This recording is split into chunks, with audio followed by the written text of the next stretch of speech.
కొబ్బరికాయది ఇలా ముందర వేసి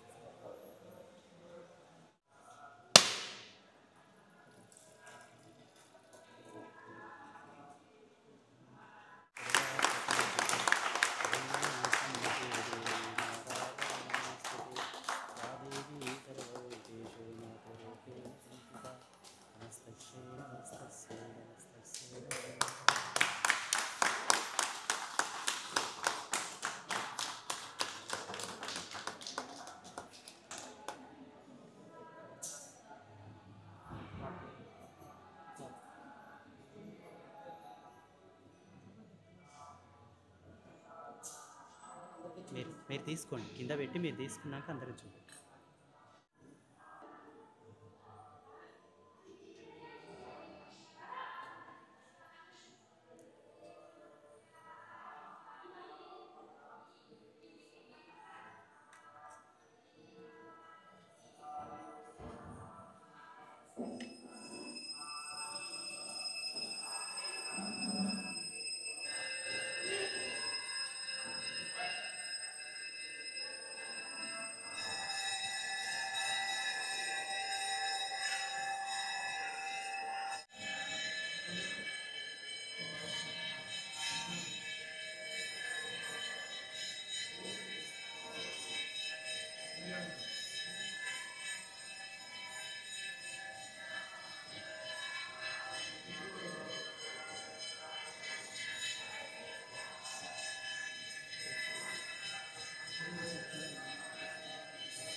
బొడ్డు కిందికి రావాలి, బొడ్డు పైకి ఉండొద్దు. వెన్నెముక నిటారుగా ఉంచండి. అందరూ ఓంకారం చెప్పాలి.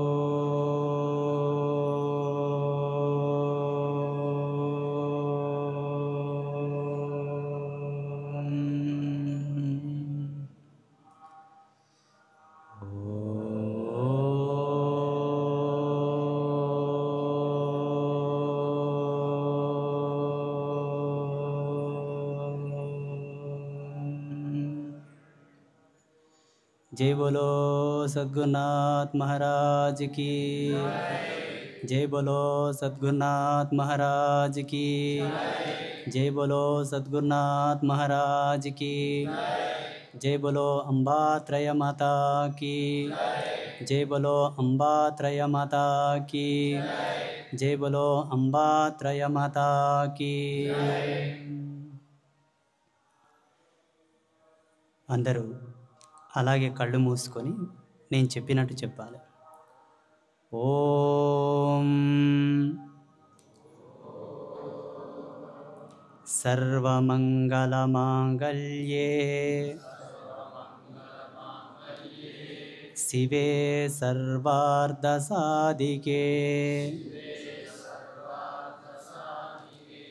శరణ్యే త్ర్యంబకే దేవీ నారాయణి నమోస్తుతే. ఓం సర్వమంగళమాంగళ్యే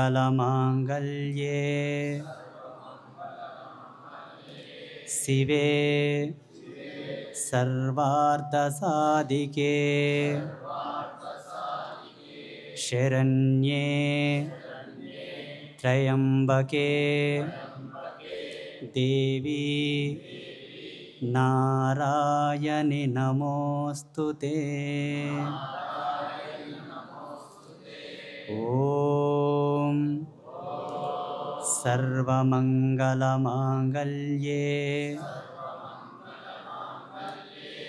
సర్వమంగళమాంగళ్యే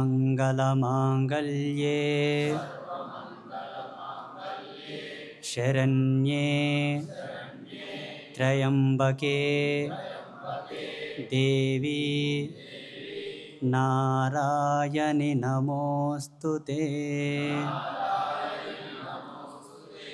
ఓం యా దేవీ సర్వభూతేషు మాతృరూపేణ సంస్థితా మాతృరూపేణ సంస్థితా నమస్తస్యై నమస్తస్యై నమస్తస్యై నమో నమః నమో నమః. ఓం యా దేవీ సర్వభూతేషు మాతృరూపేణ సంస్థితా నమస్తస్యై నమస్తస్యై నమస్తస్యై నమో నమః. ఓం జయంతి మంగళాకాళీ భద్రకాళీ కపాలినీ దుర్గా క్షమా శివాధాత్రి శివాధాత్రి శరణ్యే త్రయంబకే దేవీ నారాయణి నమోస్తుతే. ఓం నమో భగవతి నమో శర్వాణి. ఓం నమో రుద్రాణి. ఓం నమో భగవతి నమో నమః నమో నమః. ఓం శాంతి శాంతి శాంతి. జై బోలో దుర్గా భవానీ మాతా కీ జై బోలో దుర్గా భవానీ మాతా కీ. అందరూ నేను చెప్పినట్టు చెప్పాలి. అమ్మవారిని వేడుకునేటట్టుగా నేను మాట్లాడుతాను. నేను పలికిన ప్రతి పలుకు మీరు కూడా పలకాలి.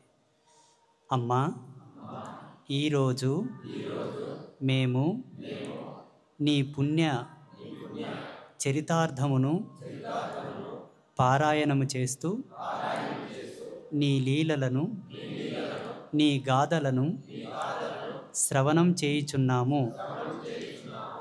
జగన్మాత జగజ్జనని నీ పుణ్యచరితమును మేము వింటున్నందుకు మా జన్మలను పరమపావనము గావించి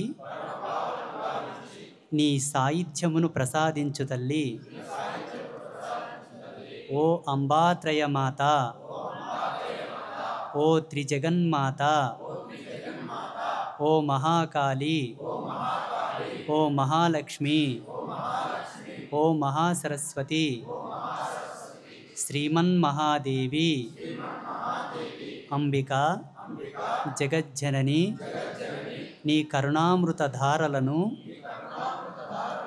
మాపై వర్షింపజేసి మా జన్మలను పరమపావను గావించు తల్లి. నమో నమః, నమో నమః, నమో నమః. పాహి మాం, పాహి మాం, పాహి మాం. శరణ్యే, శరణ్యే, శరణ్యే. శరణు శరణు, శరణు శరణు. నీ దివ్య చరణములకు శతకోటి, సహస్రకోటి, అనంతకోటి శాష్టాంగ ప్రణమాములు తల్లి. ఓం నమో భగవతి నమస్తుభ్యం, నమస్తుభ్యం. నమో నమః, నమో నమః. అందరూ ఒక్క 2 నిమిషాలు కళ్ళు మూసుకొని అమ్మవారిని మనసులో నిలుపుకునేటట్టుగా భావన చేసి మౌనం పాటించండి.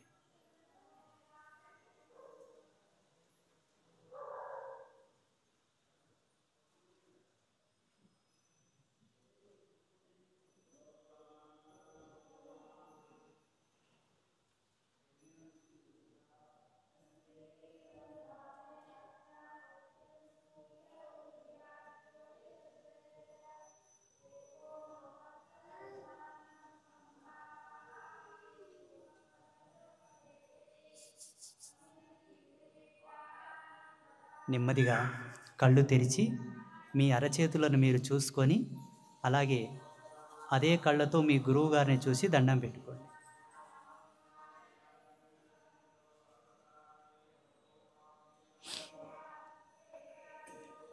అందరూ నమస్కార ముద్రలో ఉండాలి.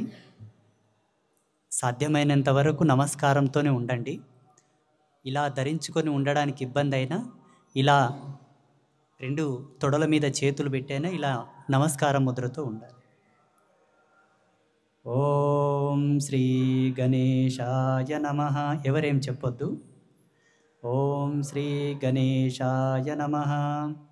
ఓం సృష్టౌ వ్యాసర్గరూపా జగవిధనౌ పాలనీయా చ రౌద్రీ సంహారే చాపి యస్య జగతిదమఖిలం క్రీడనం యా పరాఖ్యా పశ్యంతి మధ్యమాదో తదను భగవతి వైఖరీ వర్ణరూపా సాస్మాత్ వాచం ప్రసన్నా విధిహరి గిరి శారదీతాళం కరోతు. నారాయణం నమస్కృత్య నరం చైవ నరోత్తమం దేవీం సరస్వతీం వ్యాసం తతో జయముదిరయేత్.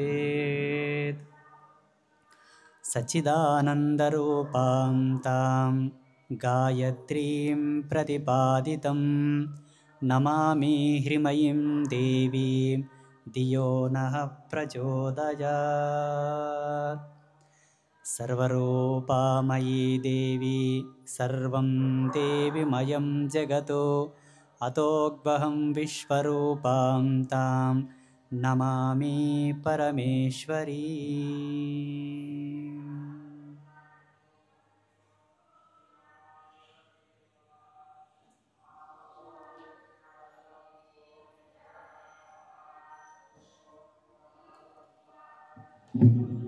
ఈరోజు శ్రావణమాస తొలి శుక్రవారం.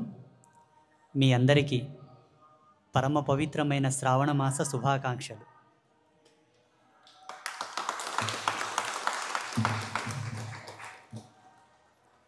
అన్ని మాసాలు కూడా పవిత్రమైనవి. మనకు 12 నెలలు, 12 నెలల్లో అన్ని నెలలు కూడా పరమ పావనమైనవి, పవిత్రమైనవి. దేనికవే సాటి. ఒకటి గొప్ప, ఒకటి తక్కువ అని చెప్పుకోవడానికి లేదు. అన్నింటిలోకెల్లా శ్రావణ మాసం కొంత వైశిష్టంతో కూడుకున్నదని పురాణ ప్రవచన సారథ్యం. ఈ శ్రావణ మాసానికి కొంత ప్రత్యేకత ఉన్నది. ఈ శ్రావణ మాసంలో ఎవరైతే పరమ పవిత్రమైనటువంటి గాథలను, పురాణ శ్రవణమును, వేద శ్రవణమును వింటారో వాళ్లకు ఇహలోక ప్రాప్తి, పరలోక సౌఖ్యం సిద్ధిస్తాయని చెప్పి సిద్ధాంత సత్యం నమ్ముతుంది. ఈరోజు అంబాత్రయ క్షేత్రంలో దేవీ భాగవత పురాణ ప్రవచనాన్ని ప్రథమంగా ఈరోజు ప్రారంభిస్తున్నాం.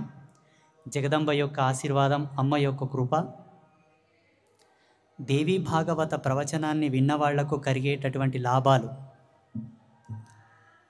వృద్ధాప్యములు ఉన్నవాళ్ళు ఈ పురాణామృతాన్ని గనక వింటే వాళ్ళకు తప్పకుండా పుట్టినప్పటి నుంచి వృద్ధాప్యం వచ్చే వాళ్లకు వాళ్ళు తెలిసి తెలియక చేసిన పాపాలు, దోషములు, తప్పులు అన్నీ పోయి వాళ్ళు తప్పకుండా అమ్మవారి యొక్క అనుగ్రహాన్ని పొంది వాళ్ళు స్వర్గప్రాప్తిని పొందుతారని దేవీ భాగవత గ్రంథంలో చెప్పి ఉన్నారు.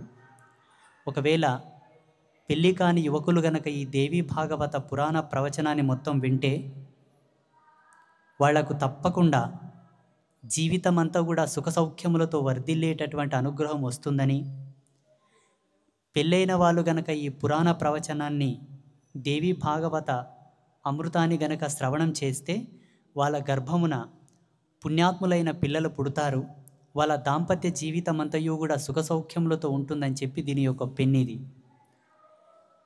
ఇకపోతే ఈ దేవీ భాగవత పురాణ ప్రవచనాన్ని ఏ ప్రదేశమునందు చేస్తారో ఆ ప్రదేశము 1000 అశ్వమేధ యాగములు చేసినటువంటి ప్రదేశ ఫలమును పొందుతుందని, ఎవరైతే ఈ దేవీ భాగవత పురాణ ప్రవచనాన్ని వింటారో వాళ్ళు ఏకకాలంలో 1,000,000 అశ్వమేధ యాగములు చేసిన ఫలమును పొందుతారని చెప్పేసి సాక్షాత్తు ఈ దేవీ భాగవత గ్రంథమే మనకు సాక్ష్యంగా చెబుతున్నది. కాబట్టి ఈరోజు జగదంబ యొక్క ఆశీర్వాదంతో ఈ పురాణ సామ్రాజ్యాన్ని మనం ప్రారంభించుకుంటున్నాం.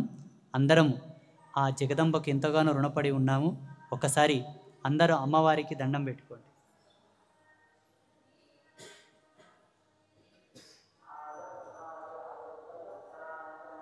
దేవీ భాగవతం అనే ఒక పురాణ సామ్రాజ్య చక్రవర్తి. మనకు 18 పురాణాలు ఉన్నాయి, అష్టాదశ పురాణాలని. ఈ 18 పురాణాలలోకెల్లా ఉత్తమోత్తమైనటువంటి పురాణం పురాణ సామ్రాజ్య చక్రవర్తిగా దేవీ భాగవతం గురించి చెప్తారు. ఈ దేవీ భాగవతం యొక్క మహత్యాన్ని, ఈ పరమ పవిత్రమైనటువంటి భాగవత అమృతధారను ఈరోజు మీపై అమ్మవారు నా ముఖతంగా కురిపిస్తున్నది. వింటున్న వాళ్ళందరూ కూడా ధన్యులు. శ్రీమద్ దేవీ భాగవత మహత్యం, దీనిని రచించినటువంటి వాళ్ళు ఈ గ్రంథ రచయిత ఆచార్య బేతవోలు రామబ్రహ్మం. వారు తెలుగులో దీన్ని ముద్రణ చేసి శ్రీ శ్రీ శ్రీ గణపతి సచ్చిదానంద స్వామీజీ వారికి అంకితం చేశారు. వారి యొక్క అనుగ్రహ శక్తి చేత ఈ దేవీ భాగవత గ్రంథమును సంస్కృతం నుంచి తెలుగులోకి సంపూర్ణ విధి చేత అనువాదం చేశారు. శ్రీమద్ దేవీ భాగవత మహత్యం అందరూ శ్రద్ధగా వినాలి. అందరూ నమస్కార ముద్రతో ఉండండి. ఏ ప్రవచనమునైనను శ్రద్ధతో విన్న వాళ్లకు ఒక తపస్సు చేసిన ఫలం వస్తుందట.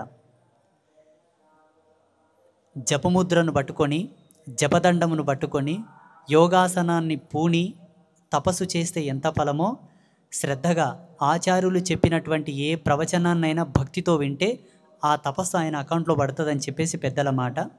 శ్రద్ధతో వినండి. శ్రీమద్ దేవీ భాగవత మహత్యం. ఈ చరాచర జగత్తు అంతా ఆ పరాశక్తికి ఒక క్రీడా విలాసం. పరాశక్తి అంటే అమ్మవారు. ఆ తల్లికి ఈ జగత్తంతా, జగత్ అంటే అనేక కోట్ల బ్రహ్మాండాల యొక్క నిలయం.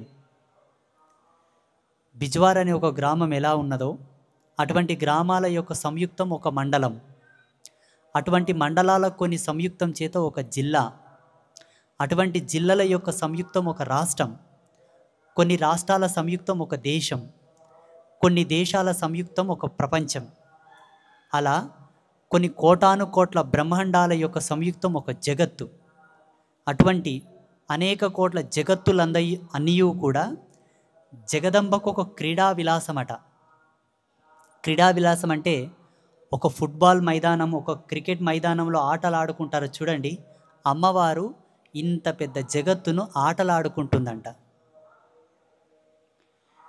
జగత్ సృష్టి వేళ సృజన స్వరూప, రక్షణ వేళ పాలన స్వరూప, సంహార వేళ రౌద్ర స్వరూప.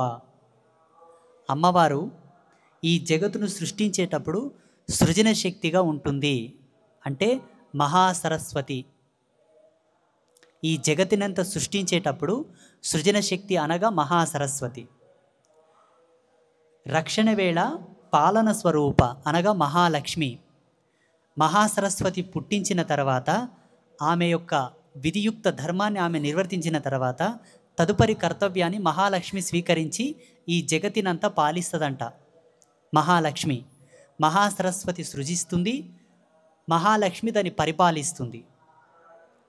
సంహార వేళ రౌద్రస్వరూప. ఈ జగతికి ఒక నియమం ఉన్నది, అనంత కోట్ల బ్రహ్మాండాలకు ఒక నియమం ఉన్నది. ఏదైనా రావాలి, ఆ రప్పించే శక్తి మహాసరస్వతి.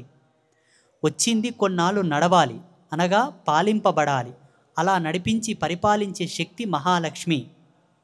అందుకే మన జీవితంలో ఏమి నడవాలన్నా డబ్బు అవసరం, ఏది నడవాలన్నా ధనం అవసరం. అది లక్ష్మి పాత్ర. వచ్చింది కొన్నాళ్ళు నడిచిన తర్వాత పోవాలి, తప్పదు కదా. అలా లయము చేయించుకునే శక్తి, లయము గావించే శక్తి మహాకాళి.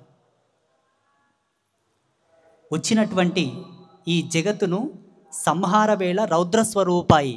రౌద్రం అంటే భయానకము, బీభత్సము, క్రూరత్వం, భయంకరము కాదు. రౌద్రం అనే పదానికి అర్థం ఏంటంటే అన్నింటినీ స్వీకరించే శక్తి కలిగినది. అందుకే కాళీ కల్పాంత సమయోద్భవి అంటారు. ఎప్పుడు కల్పము ఆరంభమవుతుందో అంతకన్నా ముందుండేటటువంటి శక్తి, కల్పములన్నయూ లయమైపోయేటటువంటి శక్తి, కల్పములన్నింటినీ తీసుకునే శక్తి కాబట్టి మహాకాళి. ఇక్కడ ఉన్నది ముగ్గురమ్మలే కదా, ఆ ముగ్గురమ్మలే ఇక్కడ ప్రథమంగా ఆవిష్కరణ చెందారు. అలా అమ్మవారు జగత్ సృష్టిని సృజించే సమయంలో సృజన స్వరూప, పాలించే సమయంలో, రక్షణ చేసే సమయంలో పాలన స్వరూప అనగా మహాలక్ష్మి, సంహార వేళ రౌద్ర స్వరూప అనగా మహాకాళి అయి ఉంటుంది. పర, పశ్యంతి, మధ్యమ, వైఖరి భేదాలతో ఉన్న వాక్కు ఆ తల్లి స్వరూపమే కనుక త్రిమూర్తి సంపూజిత అయిన ఆ జగన్మాత ప్రసన్నురాలై మనకు అందరికీ అమోఘమైన వాక్కు శక్తిని అనుగ్రహించుగాక. అమ్మవారిని త్రిమూర్తులే కొలిసి పూజించారని చెప్పేసి మనకి ఇక్కడ భాగవతామృతం చెప్తున్నది. ముందుగా శ్రీమన్ మహాదేవికి నమస్కరించి నరనారాయణులకు శిరస్సు వంచి సరస్వతీదేవిని, వ్యాస మహర్షిని అభినుతించి పురాణం ప్రారంభించాలి. నైమిషారణ్యంలో సమవిష్టులైన ఋషులందరూ సూతుణ్ణి సవినయంగా అభ్యర్థించారు. నైమిషారణ్యంలో ఇలాగే ఋషులందరూ ఒక చోట కూర్చున్నారు.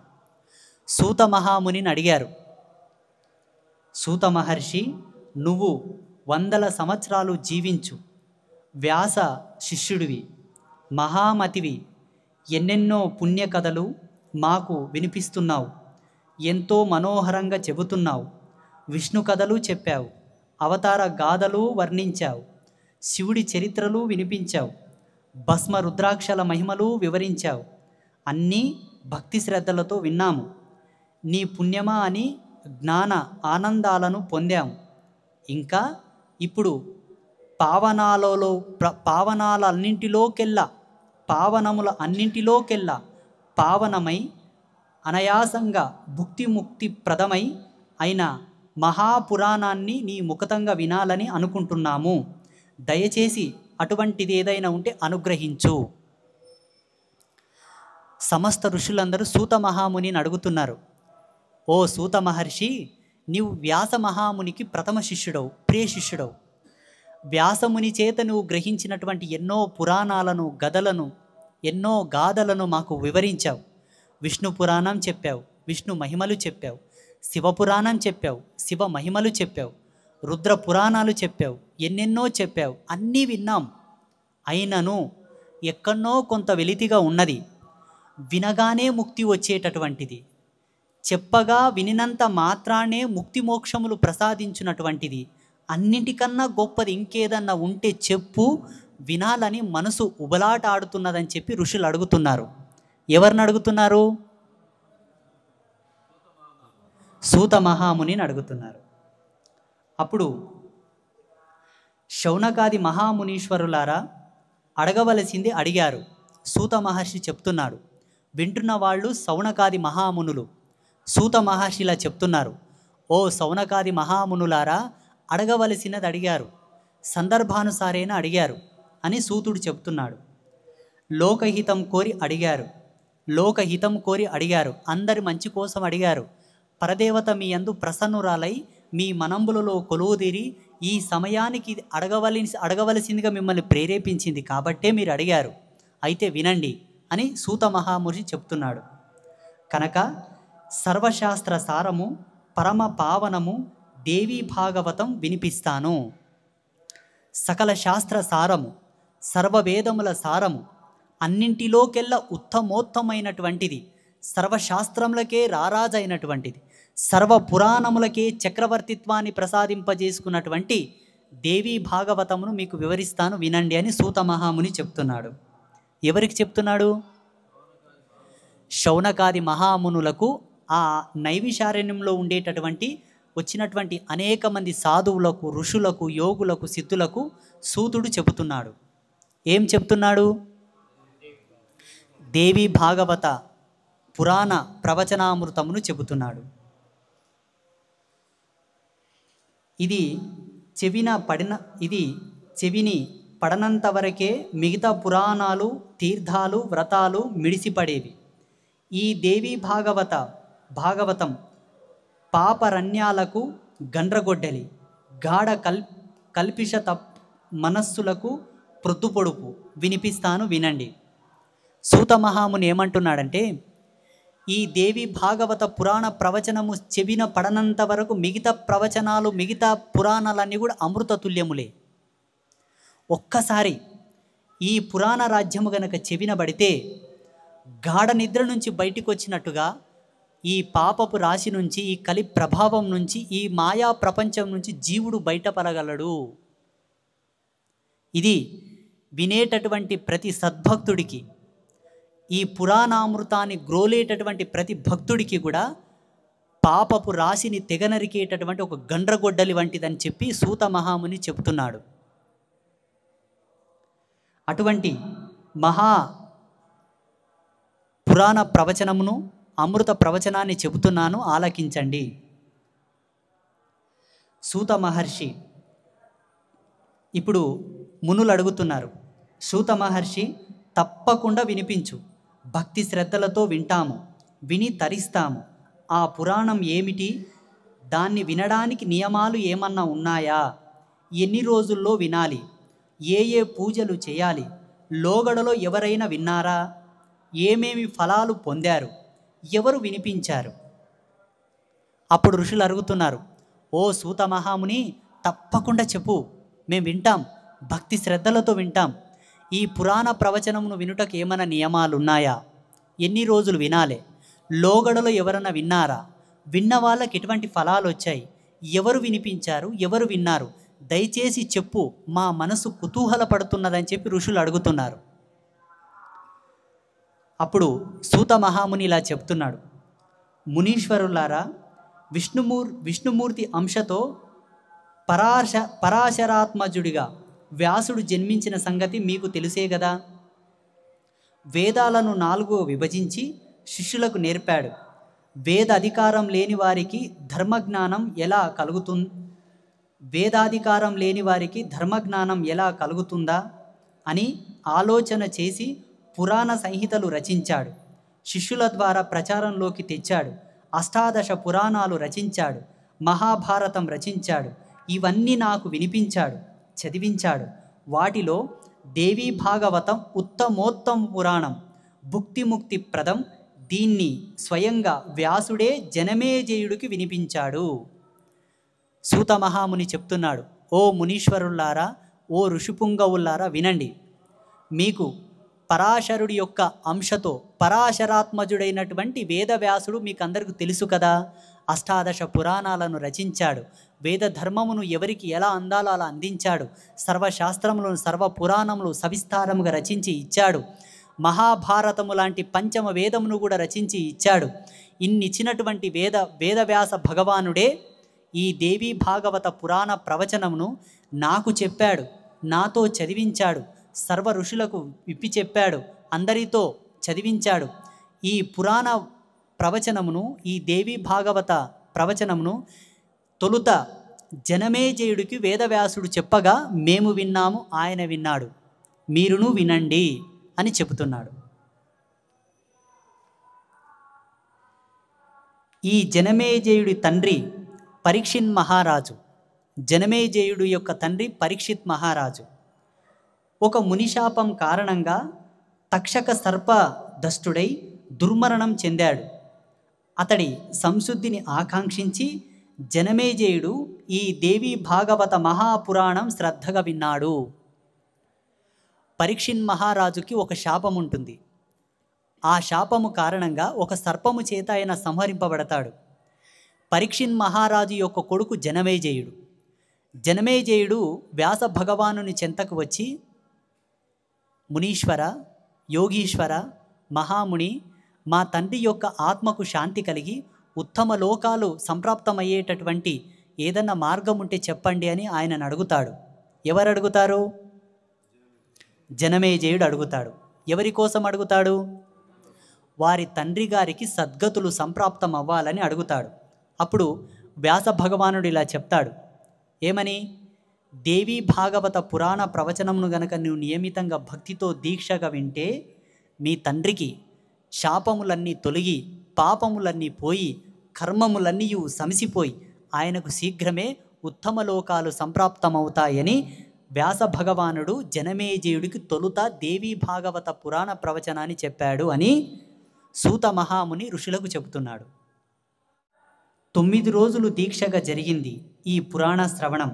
అటుపైని దేవీ యజ్ఞం నిర్వహించి జనమేజయుడు కూడా తరించాడు. దివ్య రూపధరుడై దేవీ సాలోక్యం పొందాడు.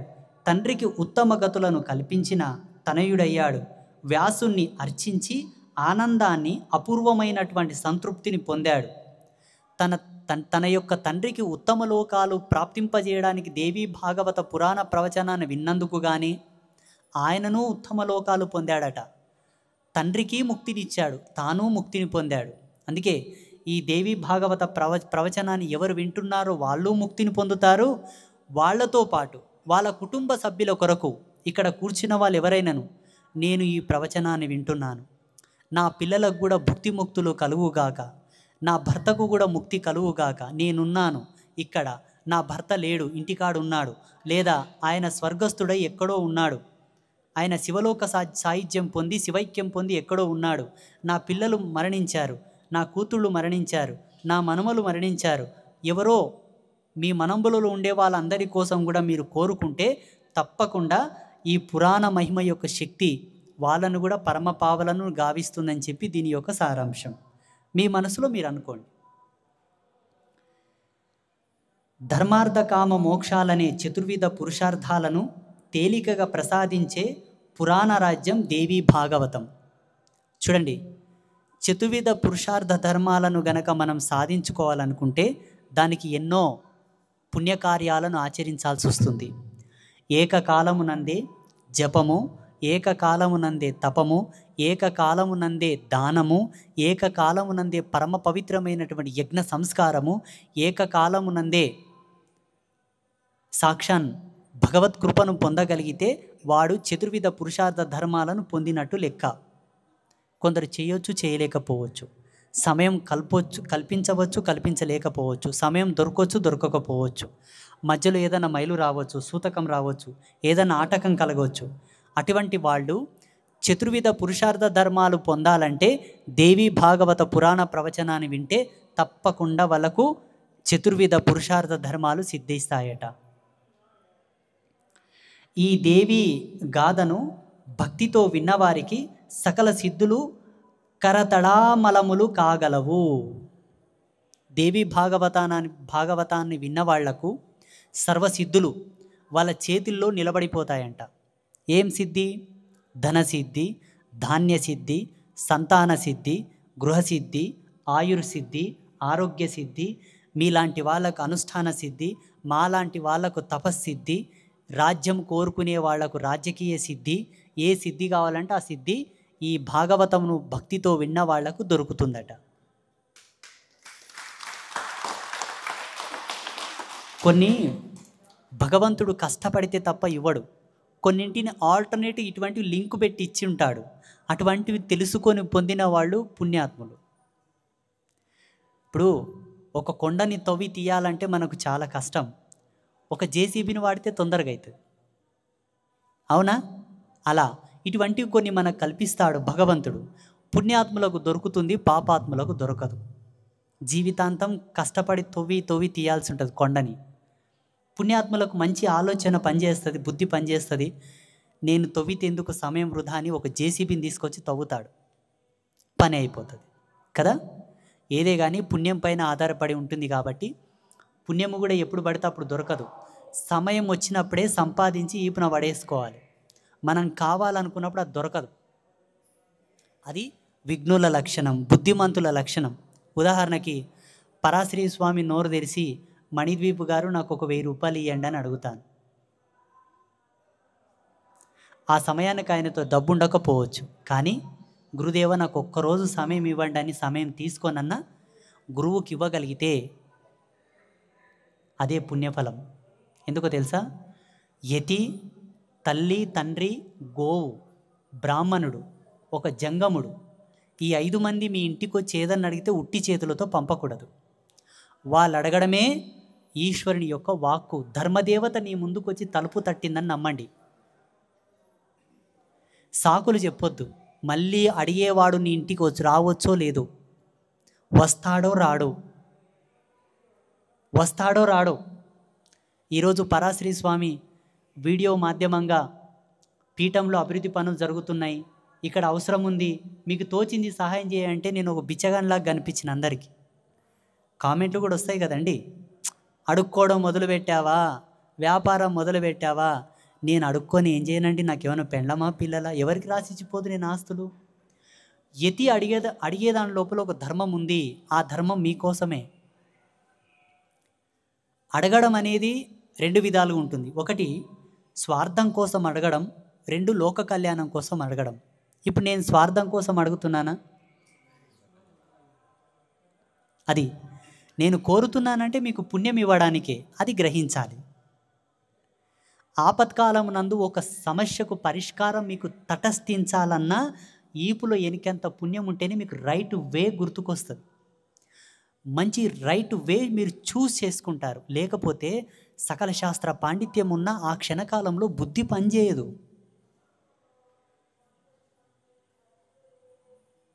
అర్థమైందా?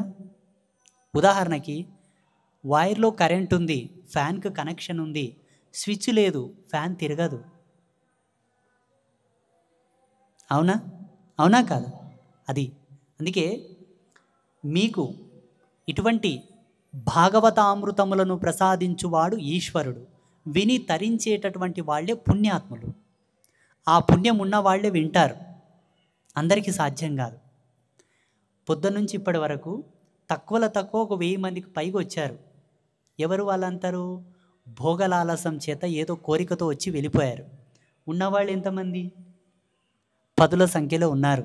ఇప్పుడు అర్థం చేసుకోవాలి, అంతే కదా?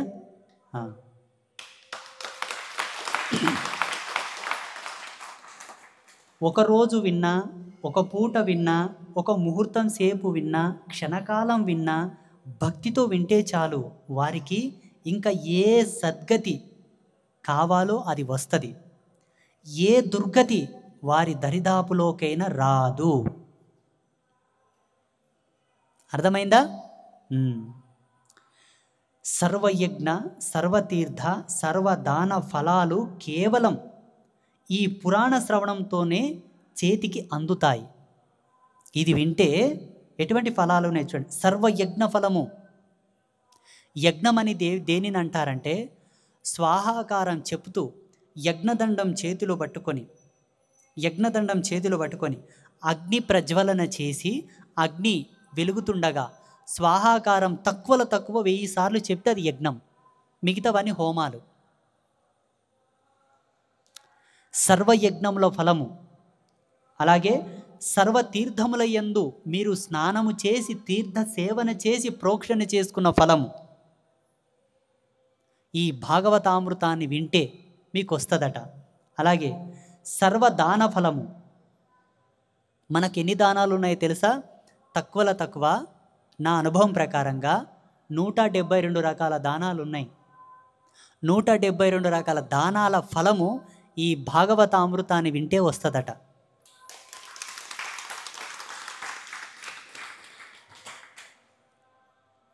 అలాగే ఇది పురాణ శ్రవణంతో చేతికి అందేటటువంటి గొప్ప అమృత సమానమైనటువంటి కల్పతరువు. ఇది కల్పవృక్షం మనకు భగవంతుడు ఇచ్చాడు. కృతయుగంలో మానవులకు ఆచరించవలసిన ధర్మాలు చాలా ఉండేవి. కలియుగంలో మాత్రం పురాణ శ్రవణం ఒక్కటే ధర్మము. కృతయుగం అనగా దేవతల కాలంలో వాళ్ళు అడుగడుగున ఎవ్రీ సెకండ్ ధర్మం, శాస్త్రం, పద్ధతి, నియమం, ఆచారం. Every second. ఇంతకుముందే చెప్పాను మీకు నిద్ర వస్తుందని. ముత్యపు చిప్ప అంకురాన్ని గర్భంలో దాల్చుకొని, అనగా ఒక డాట్ని గర్భంలో వేసుకొని దాన్ని ముత్యంగా మార్చేటప్పుడు నీలపు ఛాయలు అలుముతాయట. నీలపు ఛాయలను తొలగింపజేసి తెల్లటి ఛాయను బదిలపరుచుకోవడానికి ముత్యపు చిప్ప చాలా కష్టపడుతుంది. ఎందుకు నీలపు ఛాయలు అలుముతాయంటే మాయా ప్రభావం. ముత్యపు చిప్ప యొక్క శ్రమ ఉండాలని దాని యొక్క గుర్తింపు. భాగవతుల చెంత, సాధువుల చెంత ఎవరున్నా వాళ్ళకు నిద్ర వస్తుంది, ఒళ్ళు బరువెక్కుతుంది, కండ్లు బైర్లు కమ్ముతాయి, ఒళ్ళంతా బరువెక్కుతుంది. కేవలం మాయా ప్రభావం. ఎప్పుడు నా ముందు కూర్చున్నా నిద్రపోతాడు.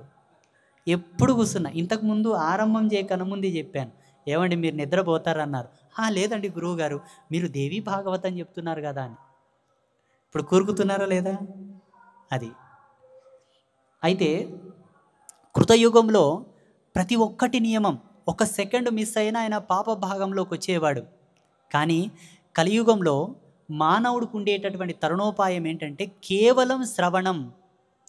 నీవు భగవంతుని నామం వింటావా, భగవంతుని పుణ్య చరితములు వింటావా, భగవంతుని యొక్క గాథలు వింటావా, అది ఏ మానవుడికి భుక్తిముక్తి ప్రదమని చెప్తున్నాడు ఇక్కడ. చెప్పగా వినగలిగిన వాడే ముక్తిప్రదుడు, చెప్పగా వినగలిగిన వాడే పుణ్యాత్ముడు అని దీని యొక్క సారాంశం. దీన్ని ఆచరిస్తే చాలు, అన్ని ధర్మాలు ఆచరించినట్లే. కలియుగంలో ప్రజలు ధర్మచార విహీనులవుతారని, అల్పాయుష్కులవుతారని గ్రహించిన వ్యాస భగవానుడు లోకుల హితం కోరి ఈ పురాణ సుధారసాన్ని అందించాడు. దీని రవ్వంత గ్రోలితే చాలు, అందరూ తరతరాలకు అజరామరులై విరాజిల్లుతారు, వంశాలు అజరామరమై పావనమవుతాయి. వ్యాస భగవానుడు ఏం చేశాడంటే కలియుగాన్ని దూరదృష్టితో చూశాడు. బ్రహ్మంగారు కదా కాలగతులను చూసినట్టు. కలియుగంలో మానవులందరూ కూడా ధర్మభ్రష్టులు అవుతారు, అల్పాయుష్కులు అవుతారు, ఆచార విహీనులు అవుతారు. అటువంటి వాళ్ళు తరించాలంటే ఏమి అవసరం అని చెప్పి ఈ సకల శాస్త్ర, సర్వధర్మ, సర్వవేద, సర్వ పురాణములన్నీయూ మిళితమైనటువంటి ఈ దేవీ భాగవత పురాణ రసామృతాన్ని మనకు ప్రసాదించాడు వ్యాస భగవానుడు.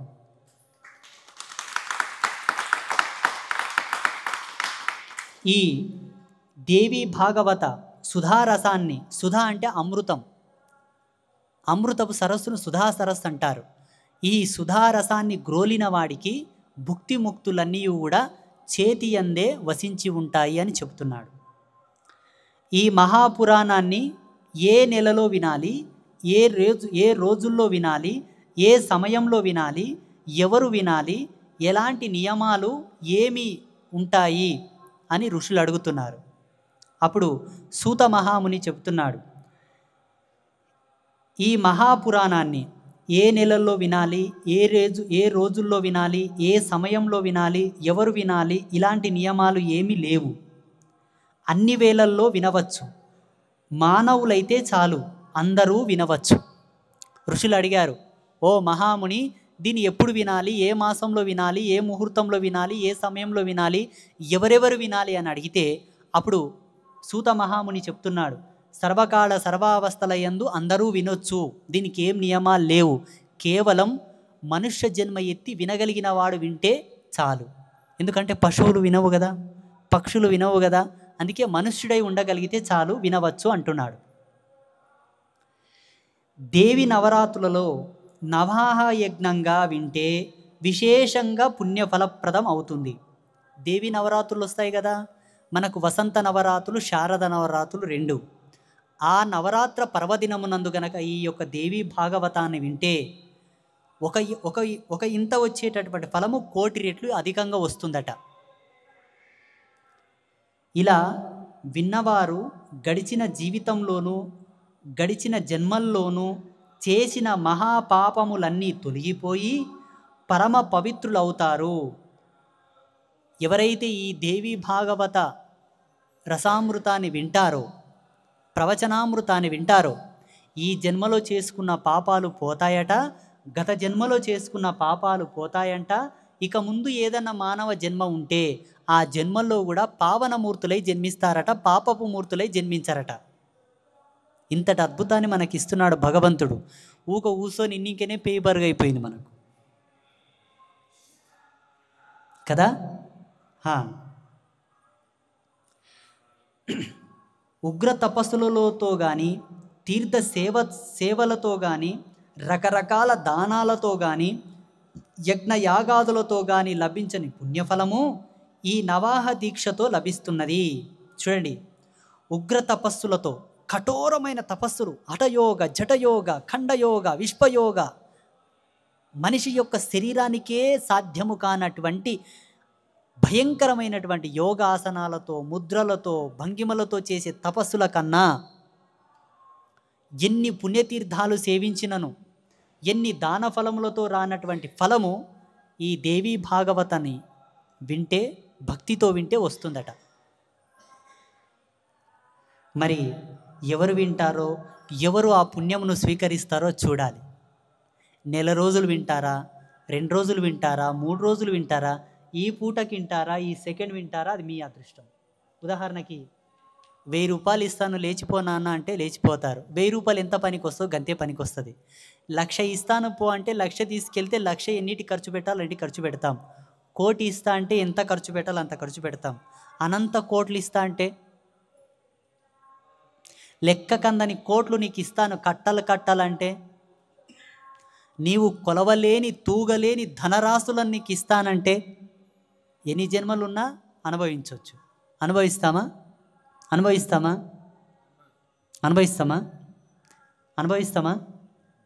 ఎంత దానం ఇచ్చినా ఈ బొందెతో ఉన్నంత వరకు అనుభవిస్తావు. తర్వాత నువ్వేమైనా తీసుకెళ్ళగలవా? దాన్ని తీసుకెళ్ళలేవు కదా, అవునా? తీసుకెళ్తావా? కానీ ఈ మహాయజ్ఞ ఫలము, ఈ అనంత సంపద ఈ జన్మలో అనుభవించగలవు.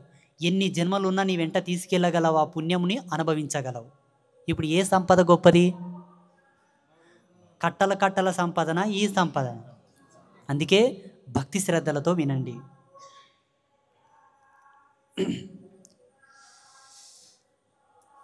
యజ్ఞయాగాదులతో కానీ లభించని పుణ్యఫలం ఈ నవాహ దీక్షతో లభిస్తుంది.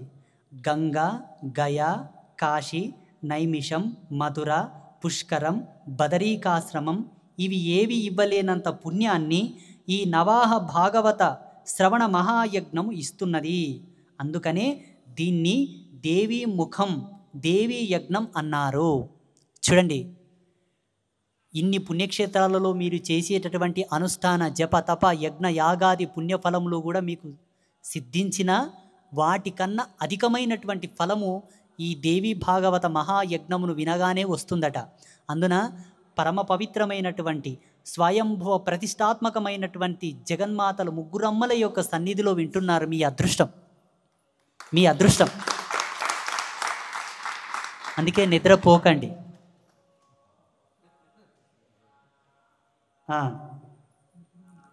ఆశ్వయుజ మాసంలో శుక్లపక్షాన సూర్యుడు కన్యరాశిలో ఉన్నప్పుడు అష్టమి నాడు శ్రీమన్ మహాదేవిని హేమ సింహాసనం మీద అర్చించి యోగ్యుడైన ఒక సద్బ్రాహ్మణుడికి ఈ దేవీ భాగవత గ్రంథాన్ని బహూకరిస్తే ఆ పుణ్యఫలం ఇంత అంతా కాదు. చూడండి, ముహూర్తం చెప్పాడు మనకు మహర్షి ఏమని, ఆశ్వయుజ మాసంలో శుక్లపక్షాన, ఆశ్వయుజ మాసంలో అనగా మనం దేవీ నవరాత్ర దీక్షలు వేస్తాం చూడండి, అది ఆశ్వయుజ మాసం. ఆ మాసంలో శుక్లపక్షం అనగా పౌర్ణమిలో సూర్యుడు కన్యారాశిలో ఉన్నప్పుడు అష్టమి తిథి నాడు ఈ దేవీ భాగవత గ్రంథమును భక్తి శ్రద్ధలతో పూజ చేసి పంచోపచార పూజలు ఆ గ్రంథమునకు చేసి నూతన వస్త్రములో దాన్ని చుట్టి దాని మీద ఒక బిల్వదళము, పచ్చకర్పూరము, గంధపు చెక్క, తులసి దళము, మీ చేతనైతే ఒక 5-10 దక్షిణ తాంబూలాదులు పెట్టి యోగ్యుడైన బ్రాహ్మణుని గనక ఈ దేవీ భాగవత గ్రంథమును దానం చేస్తే ఆ పుణ్యఫలం వర్ణనాతీతం. 100 సంవత్సరాలు దేవీ భాగవతం విన్నా అంతకన్నా 1,000,000 రెట్ల ఫలం ఈ దేవీ భాగవత గ్రంథాన్ని యోగ్యుడైన బ్రాహ్మణుడు, అందున శ్రీ విద్య సాధన చేసేవాడు, అందున దేవీ పాదపద్మ కమలములకు దాసుడైనటువంటి సద్బ్రాహ్మణుడు గనక ఇస్తే ఆయన సాక్షాత్తు భగవతి యొక్క సాయుధ్యం పొందగలడు.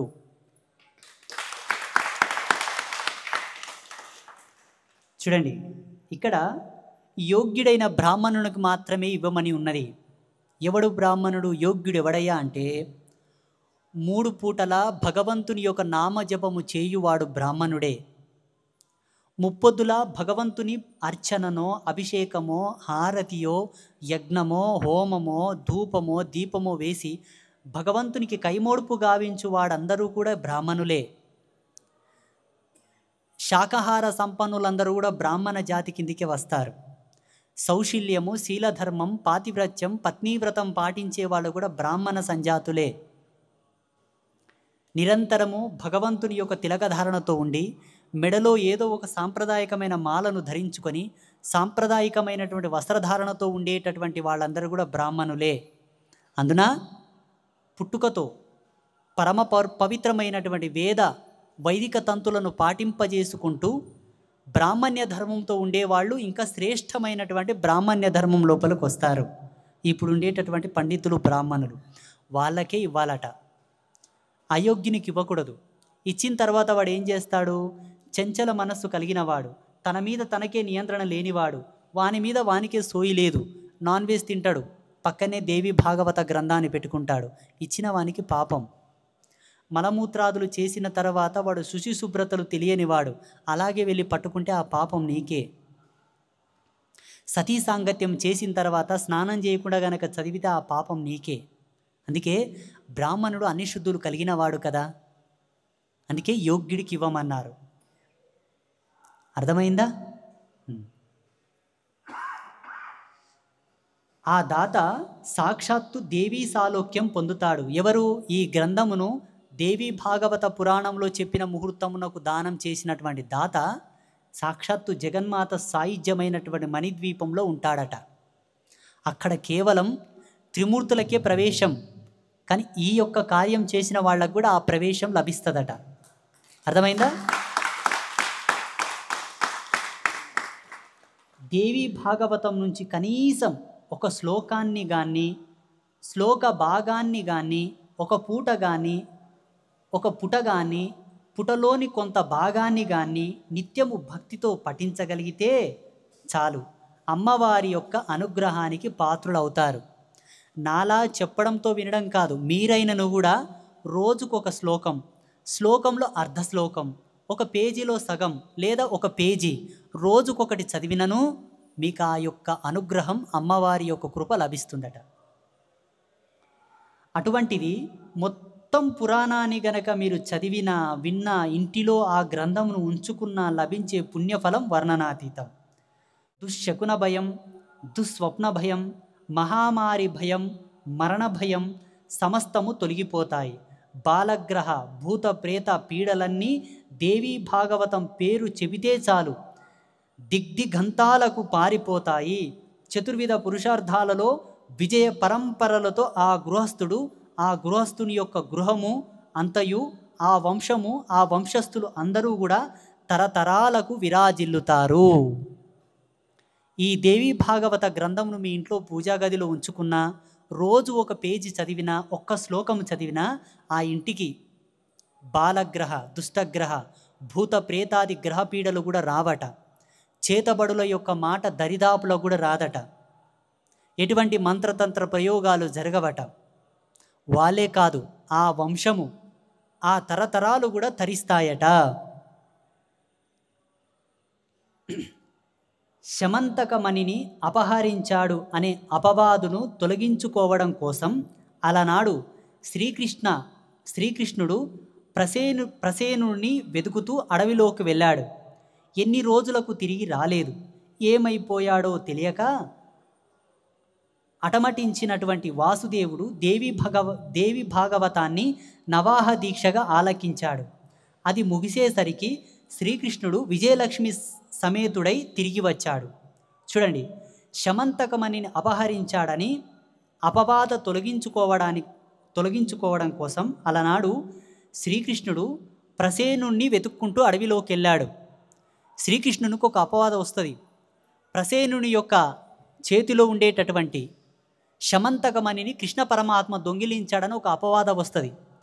ఆ అపవాదను తొలగింపజేసుకోవడానికి, ఆయనని వెతకడానికి అరణ్యం లోపలికి వెళ్తాడు కృష్ణ భగవానుడు.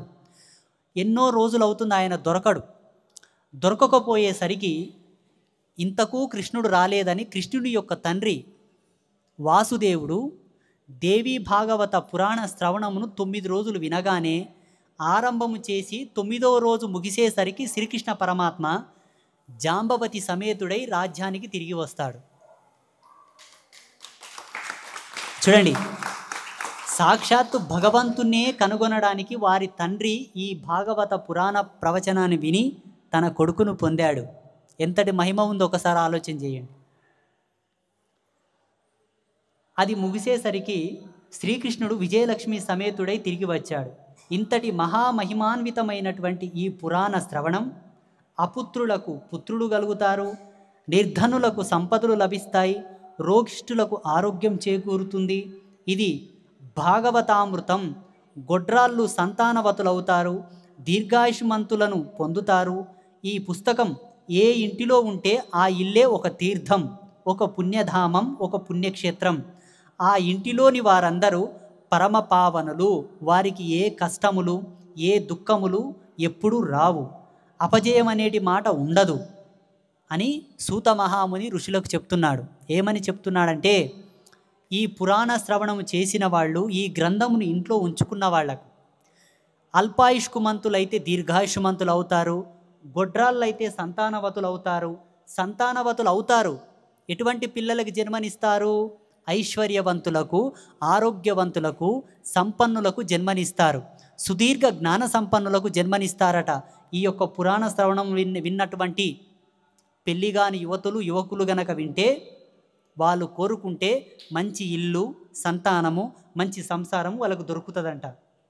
అలాగే ఈ పురాణ ప్రవచనమును విన్న వాళ్లకు ఎటువంటి కష్టములు వాళ్ళ ఇంటికి రావు. విన్నవాళ్ళ ఇల్లు, ఆ ఇల్లే ఒక పుణ్యక్షేత్రం, ఒక పుణ్యతీర్థం, ఒక పుణ్యధామమట. ఎవరు చెప్తున్నారు ఇది? సూత మహాముని ఋషులకు చెప్తున్నాడు. ఎవరికి చెప్తున్నాడు? శౌనకాది మహామునులకు చెప్తున్నాడు. ఇప్పుడు మీకెవరు చెప్తున్నారు? పరాశరీ స్వామి చెప్తున్నాడు. వింటున్న వాళ్ళందరూ కూడా శౌనకాది మహామునులతో సమానం. చెప్తున్నటువంటి పరాశరీ స్వామి సాక్షాత్తు సూత మహర్షితో సమానం. అలాగే భావన చేయాలి. ఇది పురాణ మర్యాద, ప్రవచన మర్యాద. అష్టమి, నవమి, చతుర్దశి తిథుల్లో దీన్ని పఠించిన వారు మహాదేవికి అత్యంత ప్రియులు, ఆప్తులు అవుతారు. ఇలా పఠించిన బ్రాహ్మణుడు వేదవేత్తలలో అగ్రగణ్యుడు అవుతాడు. క్షత్రియుడు ధరణీపతి అవుతాడు. వైశ్యుడు అనంత సంపదలతో తులతూగుతాడు, కుబేరుడు అవుతాడు. శూద్రుడు సంఘములో ఉత్తమోత్తముడు, పరమ పూజ్యుడు అవుతాడు. ఇక్కడ చతురాశ్రమ ధర్మాలను, చతుర్వర్ణ ధర్మాలను విశదీకరించి చెప్పారు. కానీ అలా కాదు దీని యొక్క అర్థం. ఒకవేళ బ్రహ్మజ్ఞానము కాంక్షించి, తపస్సును కాంక్షించి, యోగ సిద్ధులను కాంక్షించిన వాడు గనక దీన్ని వింటే అన్ని ధర్మాలలోకెల్లా, అన్ని తపస్సులలోకెల్లా, అన్నింటిలోకెల్లా, అన్ని అనుష్ఠానములలోకెల్లా వాడు అగ్రగణ్యుడు అవుతాడని లెక్క. బ్రాహ్మణ్యంతో పోల్చారు కానీ అది జాతి ప్రత కాదు. వైశ్యుడు ధన కనకాదులతో తులతూగుతూ కుబేరుడు అవుతాడని చెప్పారు. ఇక్కడ వైశ్యుని యొక్క గుణగణములతో ఉండేవాళ్ళు గనక దీని వింటే, అటువంటి కోరికలు కలిగిన వాడు గనక వింటే వాడు సాక్షాత్తు సకల ఐశ్వర్యములతో తులతూగి కుబేరుడు అవుతాడట. వైశ్యులంటే కోమటోలు వింటే కాదు, మళ్ళా ఇక్కడ గుణభేదం చేయాలి. గుణభేదం ఆయన యొక్క మనసులో ఉండేటటువంటి కోరికను కలిపి చెప్పాలి, వ్యక్తిని కలిపి చెప్పేది కాదు. ఒకవేళ క్షత్రియుడు గనక వింటే ధరణీపతి అవుతాడు, అనగా చక్రవర్తి అవుతాడంట. ఇక్కడ క్షత్రియుడు అంటే ఎవరు? సోల్జర్షిప్తో థింక్ చేసేవాడు, బలముతో ఉండేవాడు. ఉదాహరణకి ఒక సోల్జర్, ఒక ఆర్మీ ఆఫీసర్, ఒక పోలీస్ ఆఫీసర్, లేకపోతే ఇక్కడ ఉండే వాళ్ళందరూ కూడా నేను ఒక సైనికుడిలా ఉండి సమాజాన్ని రక్షిస్తాను, నాకు బలము కావాలి, నాకు చైతన్యం కావాలి, నాకు శక్తి కావాలి, భుజబలం అనుకొని వినేటటువంటి వాడు చక్రవర్తి అవుతాడట. ఇకపోతే శూద్రుడు సంఘంలో ఉత్తమోత్తమైనటువంటి పరమ పూజ్యుడు అవుతాడు. శూద్రుడు అంటే ఎవరు? ఏ అనుష్ఠాన కోరిక లేదు, ఏ ధన సంపత్తి కోరిక లేదు, ఏ క్షాత్రధర్మ కోరిక లేదు, ఏ కోరిక లేదు, ఊక విన్నాడు అంటే ఆయన సభ్య సమాజంలో పరమ పూజ్యుడు అవుతాడు. అందరి చేత గౌరవ మన్ననలు పొందినవాడై, అందరి చేత గౌరవింపదగినవాడై, అందరి చేత నమస్కరింపదగేటటువంటి శక్తిని ఆయన పొందుతాడట. ఇలా 4 వర్గములుగా ఈ యొక్క భాగవత పురాణ ప్రవచనాన్ని విన్న వాళ్ళను వర్ణించి వివరించారు. అంతేగాని బ్రాహ్మణులంటే బ్రాహ్మణులని క్యాస్టిజం, క్షత్రియులంటే వాళ్ళొక క్యాస్టిజం, వైశ్యులంటే వాళ్ళొక క్యాస్టిజం, శూద్రులంటే ఎస్సీ ఎస్టీ బీసీలని చూడబడదు. ఇది కేవలం గుణకర్మ సంభవన యొక్క వివరణ. అర్థమైందా?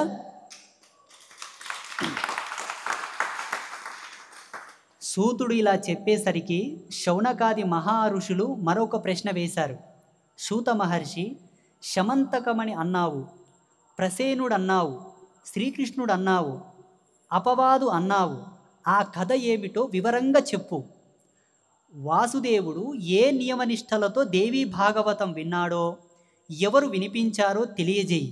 అది అభ్యర్థించారు. ఎవరు విన్నారో, ఎవరు వినిపించారో తెలియజేయి అని ఋషులు సూత మహామునిని అభ్యర్థించారు. సూతుడు సరే అని ఇలా వివరించాడు.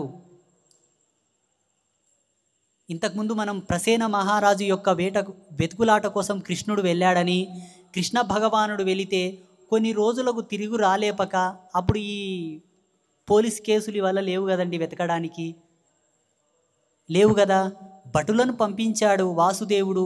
చాలా వరకు వెతికారు, కనబడలేదు కృష్ణ పరమాత్మ. ఏమి చేయాలో దిక్కుతోచని పరిస్థితిలో దేవీ భాగవత పురాణ ప్రవచనమును 9 రోజులు విను. ఆరంభం చేసి 9వ రోజు ముగించేసరికి తప్పకుండా కృష్ణ పరమాత్మ అయినటువంటి నీ కొడుకు తిరిగి వస్తాడు అని ఒక మహాముని చెప్తాడు. అది మనకు సూత మహాముని చెప్పకనే ఏదో చెప్పేశాడు. విన్నవాళ్ళు ఎవరయ్యా అంటే మొదట వీళ్ళు విన్నారని చెప్పాడు. ఎవరు విన్నాడు? వాసుదేవుడు విన్నాడు. ఎవరి కోసం? తన కొడుకు అయిన కృష్ణ పరమాత్మ కోసం. ఋషులు అడుగుతున్నారు, అవయ్య కృష్ణుడు పోయాడు, పోయిన కృష్ణుడు రావడానికి చెప్పమన్నారు, చెప్పారు, ఎవరు చెప్పారు, ఎవరు విన్నారు, ఎందుకు విన్నారు, ఆ ప్రసేనుడెవరు, ఈ శమంతకమని ఏమిటి, కృష్ణుడెందుకు వెతకడానికి వెళ్ళాడు, కృష్ణుడికి ఎందుకు అపవాద కలిగింది, అది కాస్త వివరంగా చెప్పవయ్యా అని సూత మహాముని ఋషులు అడుగుతున్నారు. అప్పుడు సూత మహాముని అన్నాడు, సరే అందరూ శ్రద్ధగా వినండి, చెబుతున్నాను అని చెప్పడం ప్రారంభించాడు. ఎవరు? సూత మహాముని. సూత మహాముని శమంతకమణి యొక్క వివరణ, కృష్ణుడు ప్రసేనుని వెతకడానికి వెళ్ళిన సంవాదం, వెతికి ఎన్నాళ్లకు తిరుగు రాకపోగా దేవీ భాగవత పురాణ ప్రవచనం వాసుదేవుడు ప్రారంభించి ముగించేసరికి కృష్ణుడు వచ్చినటువంటి సంవాదం రేపు సవిస్తారంగా చెబుతాను. అందరికీ శ్రీమాత యొక్క ఆశీస్సులు పరిపూర్ణంగా లభించుగాక.